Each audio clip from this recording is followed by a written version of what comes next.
Ok, gente, voltamos ao nosso Almoçando com a Notícia. Ia pegar um monte de gente com comida na boca, mas ele não botou o almoço ainda. Mas ele vai botar o almoço agora nesse bloco. O almoço da Isabel Pinheiro. Eu estava conversando com a Adriana. Aí interrompi. Adriana, eu posso ir ali nos comerciais? Ela deixou. Agora eu volto, peço desculpas e digo, a palavra é sua. Pronto. A intervenção que eu gostaria de fazer é a seguinte.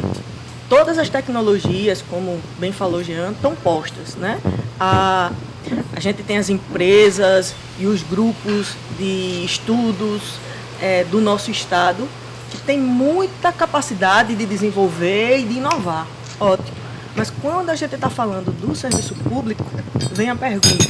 O serviço público, até que ponto está pronto para essas inovações? Até que ponto ele está pronto para absorver? Porque uma empresa chega, presta o serviço. Amanhã é outra e amanhã é outra. Então, a conversa com o Luiz Eugênio. Eu participei, eu também presenciei um momento do ITEC que ele era complicado. Uhum.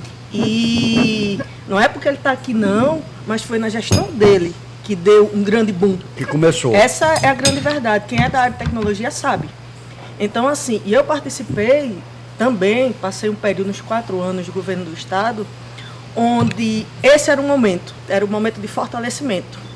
Tinham as necessidades, as secretarias pensavam nas necessidades e na hora todo mundo, tecnologia às vezes, as pessoas tratam um pouco banal. Tenta executar, não vai atrás de quem pode oferecer a melhor solução. Então, no local onde eu estava prestando serviço, a gente sempre chegava, ITEC, e aí? ITEC, e aí? Por quê? Eu saí. Eu não estou mais lá, mas o ITEC ficou. Grande, exatamente. As pessoas do Estado, servidores públicos, ficaram. E o que a gente compartilhou e cresceu com eles, ficou. Muito então, bem. assim, a questão do Estado, dos municípios, quando a gente fala de serviço público, vem da política. Se não tiver uma política forte para fortalecer esse segmento, a gente pode ter um mundo de tecnologias disponíveis, mas pode ser que seja passageira. Olha, por isso que eu ainda há pouco falei do governador e eu vou repetir. Essa campanha que está aí, postei até um artigo sobre isso. Diz o governador diz que vai fazer o que existe, vai fazer funcionar o que existe. É um negócio que não existia aqui. Pois é. Parava, acabou o governo, para. Larga para lá, está caindo aos pedaços, larga para lá. Tem que fazer funcionar o que existe. Exatamente. Não é isso? Exatamente. Então é o que você acabou de falar. Exatamente. Tem que ter continuidade. Perfeito.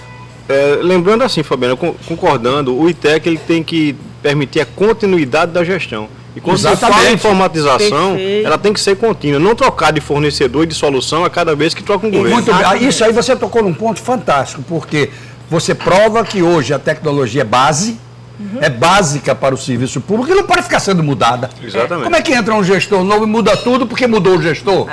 Não pode. Parabéns, gostei disso. O investimento que foi feito, o recurso que foi disponibilizado para aquele momento daquele gestor tem que ter a continuidade para o próximo. Com certeza. E precisaríamos de quê para manter pelo ITEC? As empresas que fazem parte desse processo, né, tem que manter também essa qualidade e a continuidade do serviço dela. E essa qualidade nós temos que ter também aqui no Estado. Exatamente. E temos. Muito bem. O Tribunal de Contas, inclusive, eu acho profundamente responsável quando ele leva a capacitação aos municípios e aos gestores de modo geral para incrementar uma filosofia como essa. Vou trocar, claro, vocês vão ensinar muito aqui para a gente, eu estou aqui para aprender, mas o que nós queremos também discutir com vocês é a sequência desse primeiro pedaço, que é vamos educar, vamos ensinar, vamos tal. Sim, mas nós queremos assim, que isso tenha continuidade, que haja modernização geral nos municípios, que haja modernização geral em cada secretaria e que haja uma uniformidade. Assim, vamos falar a mesma linguagem, vamos colocar o ITEC como aquele órgão que vai controlar isso. Fazendo valer nessa homogeneidade de palavras e de função, uma coisa muito mais moderna, muito mais eficiente, inclusive, e mais fácil. Não é? Talvez a palavra seja integrado. Integrado, exatamente. Perfeito, Fabiano. Deixa eu apresentar o nosso querido amigo Rômulo Salles, que é chefe de gabinete da FAPEAL. A FAPEAL de uma importância incrível nesse processo. Tudo bem? Tudo bom, Geraldo. Realmente a FAPEAL tem uma importância muito grande no processo do fomento da pesquisa, né, da ciência. Eu vim da iniciativa privada, então eu estou 5 meses no setor público e 5 meses na FAPEAL, né? Então eu tenho uma visão... Sobrevivendo? Estou sobrevivendo. Então tá bom, um bom sinal. É um bom sinal. Então, o que é que eu quero dizer com isso? Eu tenho uma visão ainda um pouco limitada de todo o contexto, né? Mas o que eu consigo dizer da preocupação principal da FAPEAL e da gestão do presidente, do Fábio Guedes, né? Existe uma preocupação muito grande em fomentar pesquisas que tenham realmente importância e tenham um produto final para o Estado, né? Exatamente, que essas pesquisas no final delas, que a FAPEAL fomenta, que a FAPEAL dá apoio, ela no final dessa pesquisa, ela realmente retorne um produto final e visível para o Estado. Mas deixa eu lhe fazer uma pergunta importantíssima, porque você ouviu algumas pessoas falando aí sobre os problemas, as necessidades, etc. Houve uma época na minha vida, que muito tempo atrás, que eu inventava coisa. Aí eu dizia assim, eu vou inventar o quê? Aí eu ia no buraco de mercado, eu procurava o buraco de mercado, se aquilo ali está faltando isso. Estudava o buraco de mercado, inventava um negócio, patenteava e dava certo. E vendia e por aí vai. Eu acho que a pesquisa nada mais é do que entrar no buraco de mercado. E aí eu pergunto, até que ponto a FAPEAL foi fundo nas necessidades do serviço público para fazer as pesquisas que o serviço público precisa? Isso existe, como eu disse anteriormente, existe essa preocupação. Anteriormente eu não consigo lhe dizer como era feito anteriormente, tá? Mas a preocupação da gestão atual é justamente isso, fazer esse filtro e ter a certeza de que as propostas que chegam a gente de fomentar as pesquisas realmente vão ter um impacto final e importante para a sociedade e que vão de encontro com a política do governo, né? Por exemplo, segurança pública, educação, trabalho. Por que não vir editais direcionados? Para solucionar tal situação. Tais situações, é isso que eu estou falando. Do próprio Estado, mas financiar essa pesquisa. Existe esses editais que vão ser lançados, acredito que sim, de forma direcionada, direcionados para atender demandas específicas, sim. Por exemplo, eu acredito que a Fabiana me pegou de boca cheia, mas não tem problema, é para saber que a comida está boa.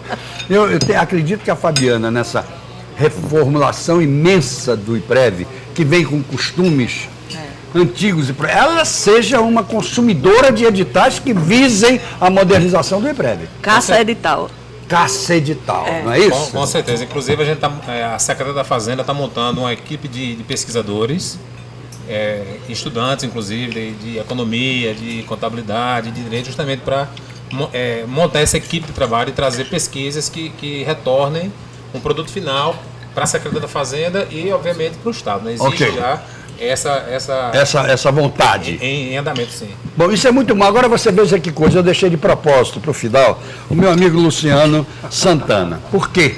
Porque o Luciano, ele é o presidente da ASESPRO, que é a Associação das Empresas de Software e Serviços de Comunicação, de Software e Serviços. Software e Serviços. Claro, dita aí. Propositadamente, né? Para perguntar a ele duas coisas. Uma, você ouviu, de um modo geral, aqui, necessidades.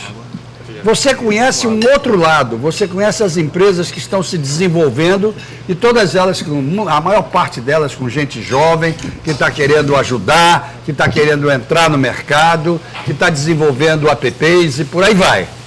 Mas até que ponto há a integração dessa gente com as necessidades, por exemplo, do governo do Estado, que é o Estado pobre e que precisa incrementar o setor privado e se utilizar desse setor privado para ajudar o setor público. Meu amigo Geraldo, obrigado pelo convite. O convite foi feito pelo Kersh, que liderou o programa de hoje. Eu vou pegar um exemplo clássico do que você acabou de me perguntar, né? Como é que as empresas estão vendo as oportunidades que o governo está gerando. Isso.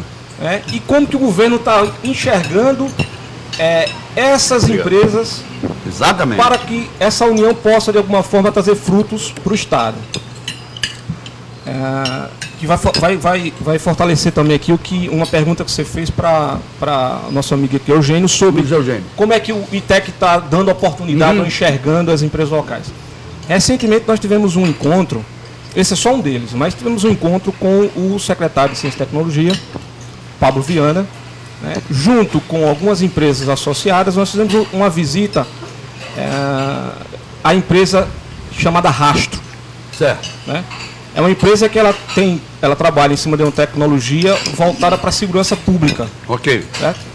O que saiu daí? que é que o governo enxergou daí? Enxergou que aqui em Alagoas existem muitas soluções desenvolvidas aqui que podem ser casadas com as demandas do Estado. Então, qual foi o segundo passo? A partir da visão do secretário, ele enxergou que poderia juntar essa demanda, por exemplo, para fazer um trabalho nas bases comunitárias. E aí foi feita uma reunião na Secretaria de Ciência e Tecnologia, junto com a Rastro, junto com entidades da área da Polícia do Estado, junto com o secretário do Estado, e dali partiu uma ação de fazer um trabalho piloto em bases comunitárias. Mas o que faz a Rastro exatamente? A Rastro, ele tem um software... que você pode dizer? Eu posso falar um pouco sobre a Rastro. A Rastro, ele tem um software de denúncias. Ok. Então, qualquer cidadão, através de um celular, ele pode fazer uma denúncia, seja, por exemplo, uma denúncia de um roubo, seja a denúncia de um veículo mal estacionado, seja uma denúncia de uma criança que foi espancada, uma denúncia de uma mulher que foi espancada pelo marido. E essas informações, elas podem ser filmadas, né, podem ser fotografadas e são enviados a uma base, né, seja uma base militar ou uma base comunitária. E a partir daí você chega um processo, um chamado, que ele pode rastrear esse processo. Então a polícia vai capturar essa informação e vai começar a seguir o processo, como é que está sendo dado andamento a essa denúncia. Então é algo inovador, né, que o governo vê com grandes olhos para esse tipo de solução de uma empresa local. Então, assim como as outras empresas, tem N soluções aqui que podem estar sendo casadas junto com... E definições com simplicidade, Kerson. Luciano, abrindo um pouco a visão, pense no município. O município tem folha de pagamento, o município tem RH, o município tem protocolo, o município também tem processo eletrônico, o município também tem segurança, o município tem saúde, o município tem tudo isso, né? O município, nós temos 102. Será que não há assim como é que nós podemos fazer uma participação mais efetiva dessa nossa conversa, né? Uma ação final, diga assim, ó, vamos apresentar essas soluções para o Estado e para os municípios, vamos também visitar os municípios, vamos falar com a AMA, vamos falar com o ITEC, vamos colocar isso no portfólio, dizer, olha, nós temos essa solução, essas empresas que oferecem isso. Muito bom. Olha, Kesh, por coincidência, ontem nós estávamos com um dos associados. Ele está com a responsabilidade de criar um catálogo digital, né, para que seja apresentado para a sociedade esse catálogo, seja para os órgãos públicos, seja para as associações, federações do setor privado. A partir desse catálogo pronto, nós poderíamos fazer uma ação conjunta, por exemplo, na própria AMA, para apresentar algumas soluções que se encaixem com as necessidades das prefeituras. Um grande entrave que eu ainda vejo em relação às prefeituras, ou até dependendo de algumas secretarias aí de Estado ou município, é a visão do gestor para a questão da tecnologia. Isso tem que partir, assim como parte hoje, que a gente vê profundamente aí o desejo do governador, né? Eu já enxergo em outros secretários também essa mesma visão, mas se o gestor, aquele que tem que puxar para si a responsabilidade, né? Nós temos hoje aqui uma gestora, que é a Fabiana. A Fabiana, não tenha dúvida que se você chegar com uma solução para ela que atenda à necessidade do IPREV, ela vai ser a primeira a aprovar isso aí. Não é à toa que o Tribunal de Contas e IPREV estão conversando, integrados. Isso aí facilita, porque a briga hoje, no bom sentido da CESPRO, é fazer com que as entidades enxerguem essas empresas. Não é um trabalho simples, são vários associados. Então, esse trabalho, a gente está fazendo várias visitas. O apoio do APL também é importante nesse processo, para que a gente possa levar isso para o mercado e bater no peito e dizer o seguinte, olha, antes de você procurar uma solução fora do Estado, aqui nós temos soluções aqui do seu lado. Ô, Luciano, fazendo um complemento, veja só, quando a gente fala de governo, né, e tem essa situação de procurar primeiro as empresas locais, a gente já esbarra no primeiro problema, que a questão é quando vai realizar uma aquisição, é uma aquisição aberta. Certo. Como direcionar para uma empresa local? Então, assim, na prática, estando do lado de cá, hoje, né, como gestora de um órgão público, o que é que eu digo? Quando a gente encontra algo que tanto a empresa pode oferecer, como o gestor principal quer, como toda a cadeia ao redor quer e aquilo vai ser bom, a gente acaba conseguindo que aconteça.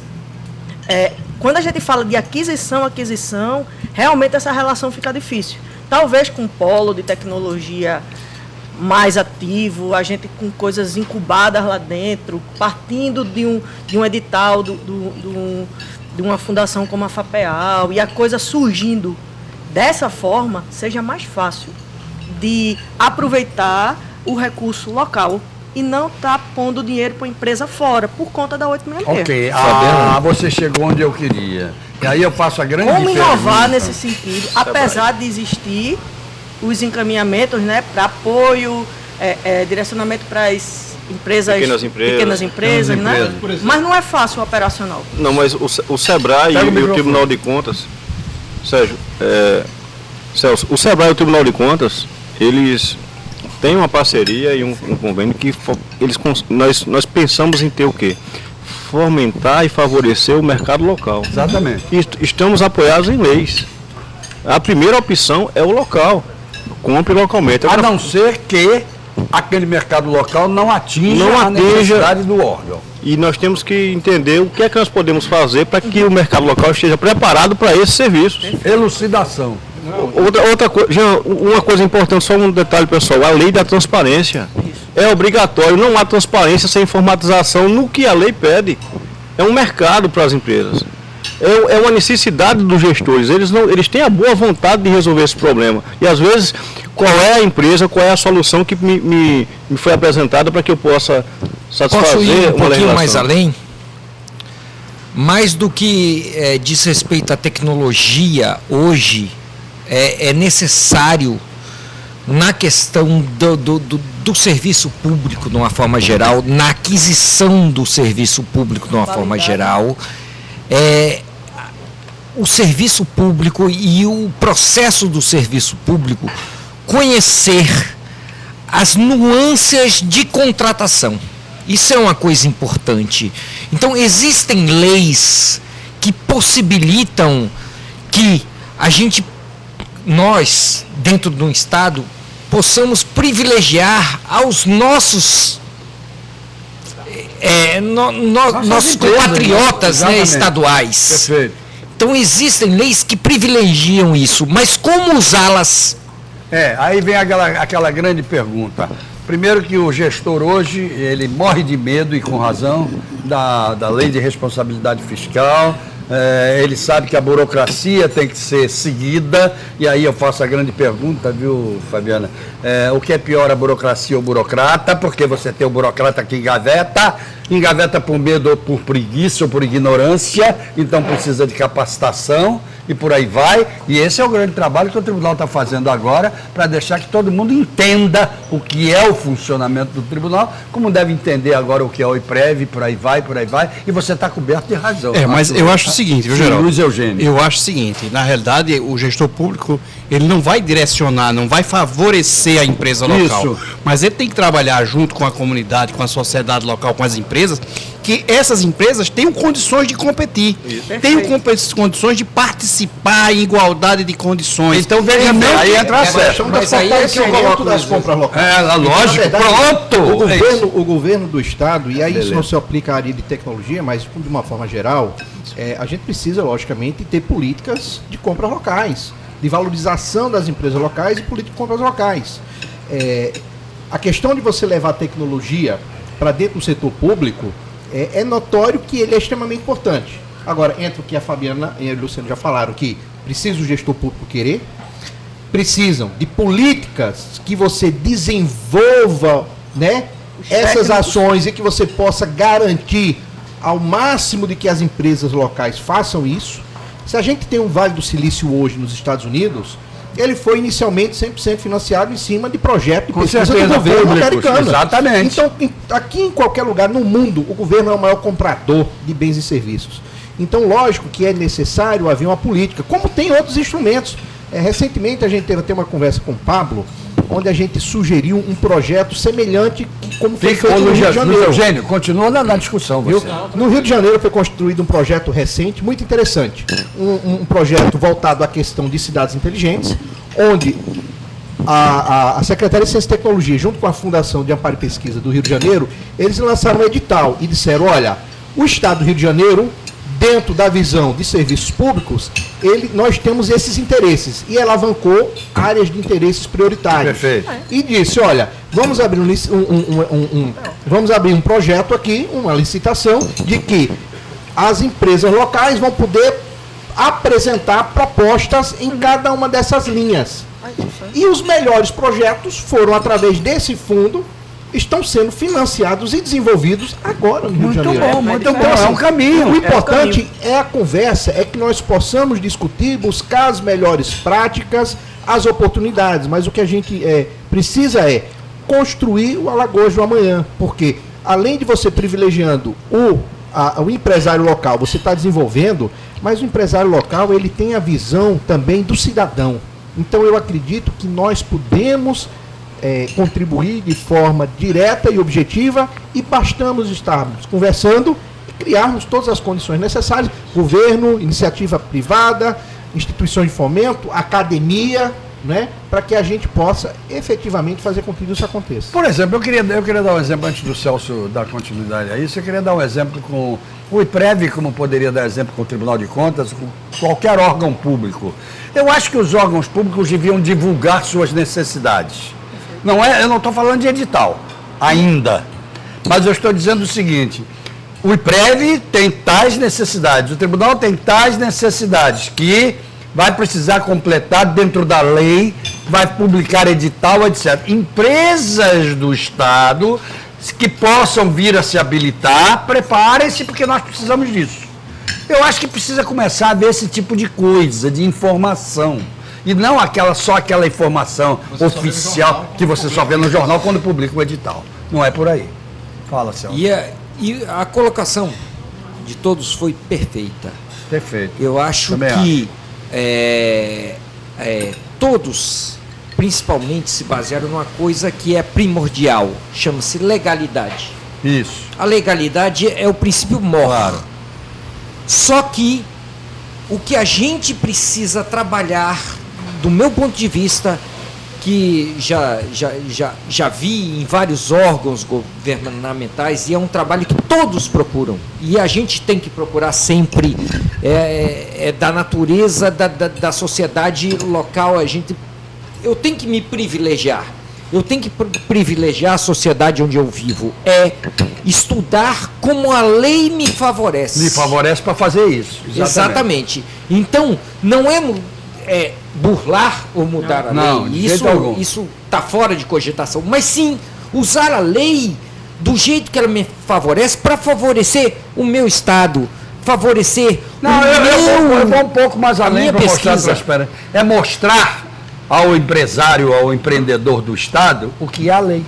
E como ele pode se beneficiar dela. Não é o presidente da ACESPRO. Olha, Celso, você tocou um negócio muito importante. As empresas, de certa forma, realmente ela não conhece como é que é o processo de governo. Bom, então se é importante, as empresas não conhecem, você vai dizer como é que elas vão conhecer só no próximo bloco. Você fica com o microfone na mão esperando para chegar Fechado, lá. combinado. Combinado? Combinado. Combinado. Lembrando, viu, gente? Eu falei para vocês do empreendimento da Teta, hein? Não deixem de ver, hein? Não deixem de ver. É o Riacho Doce Beach Residence. Vale a pena vocês conhecerem. Né? Solteiro, casal sem filhos, idoso, investidor, só para passar as férias, veraneio, fim de semana, vale a pena. Tudo voltado para o mar. Vai ver o apartamento decorado, porque é sensacional, né? Algás Conforto, com aquela loja ali no Passeio Estela Maris, a gente vai fazer um programa lá semana que vem. 20 anos do buffet da Isabel Pinheiro, 20 anos. Ela morre de rir. 20 anos do buffet da Isabel Pinheiro. O Bodega do Sertão. O filé do Zezé. E por aí vai. Vamos lá, gente. Voltamos já.